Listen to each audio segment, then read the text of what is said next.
Bora falar agora sobre o Vasco da Gama e a tentativa de fazer quitações de dívidas com clubes brasileiros. Você sabe, né? A 777 assumiu o Vasco, fez uma série de contratações e não pagou nenhuma delas. Clubes do exterior levaram o Vasco à FIFA. A FIFA, inclusive, já impôs punições ao Vasco, o famoso transfer ban, a proibição de inscrição de atletas. O Vasco e a 777 se apressaram para fazer as quitações ou a regularização desses problemas no exterior e começaram agora a discutir o pagamento com clubes brasileiros. Vou citar dois casos. O Corinthians em relação ao Lucas Piton, o São Paulo em relação ao Léo Pelé. Compra do Piton, 60% dos direitos econômicos por 16 milhões e meio de reais. O Vasco não pagou nenhuma das parcelas. O negócio foi fechado em 6 parcelas, 3 nesse ano, mais 3 no ano que vem. O Vasco procurou o Corinthians para renegociar, o Corinthians não se animou. Em relação ao São Paulo, o caso é ainda mais grave. Apesar de já ter pago a primeira parcela, o Vasco atrasou todas as outras. O São Paulo foi à CNRD, a Câmara Nacional de Resolução de Disputas, para cobrar essa grana, e o Vasco recentemente procurou o São Paulo pedindo um desconto nas outras parcelas. A frase que eu ouvi de um dirigente importante do São Paulo foi, abre aspas, não vamos dar R$1 de desconto, receberemos o que é devido, fecha aspas, ainda que o São Paulo tenha de aguardar uma posição da CNRD. Não é legal essa posição da 777, de fazer dívidas, de não pagar as dívidas e depois de pedir desconto nos negócios. Ou você pensa diferente? Use o espaço para comentário e deixe a sua opinião, beleza? O torcedor vascaíno acompanhou a partida de ontem entre Chile e Paraguai torcendo por um acontecido em especial. Pendurado, o zagueiro Medel poderia jogar a partida contra o Cruzeiro caso tomasse o terceiro amarelo. E para a alegria do torcedor cruzmaltino, o Pitbull da Colina levou o terceiro amarelo após discussão com Rojas, que atua no Corinthians.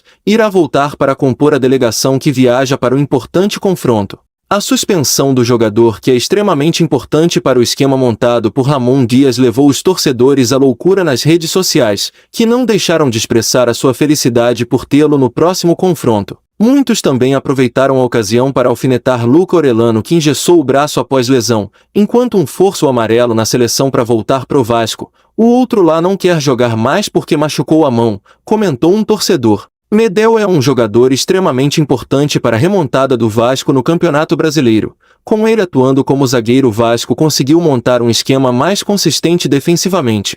Devido à confusão ocorrida na última rodada do Brasileirão em confronto do Cruzeiro contra o Coritiba na Vila Capanema, Ramon Dias tem uma boa notícia. O Cruzeiro não poderá contar com seus torcedores para a partida diante do Vasco. O Gigante da Colina viaja para enfrentar o Cruzeiro no Mineirão em partida atrasada válida pela 33ª rodada, em um confronto direto que pode ditar como será a briga de ambos os clubes nas próximas rodadas do Brasileirão.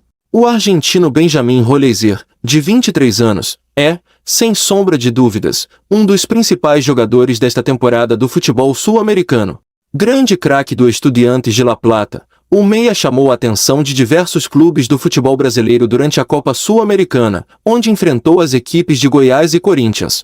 Inclusive, mesmo com a eliminação para o Corinthians, o camisa 10 finalizou o torneio como um dos artilheiros, passando a ser cogitado em times como São Paulo, Palmeiras e Vasco para 2024.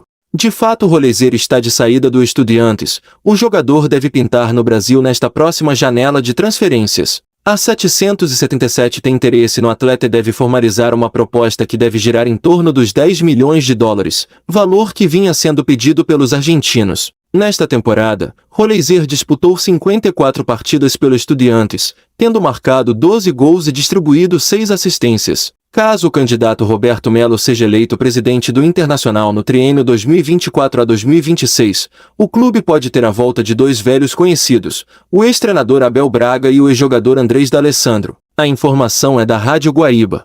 As eleições acontecem em 9 de dezembro, e os nomes agradam aos torcedores do Colorado. Abel, que atualmente é diretor técnico do Vasco SAF, assumiria o cargo de coordenador técnico, enquanto D'Alessandro, atual coordenador técnico do Cruzeiro, seria o novo gerente esportivo do Inter. Melo é o candidato de oposição a Alessandro Barcelos, atual presidente do Inter.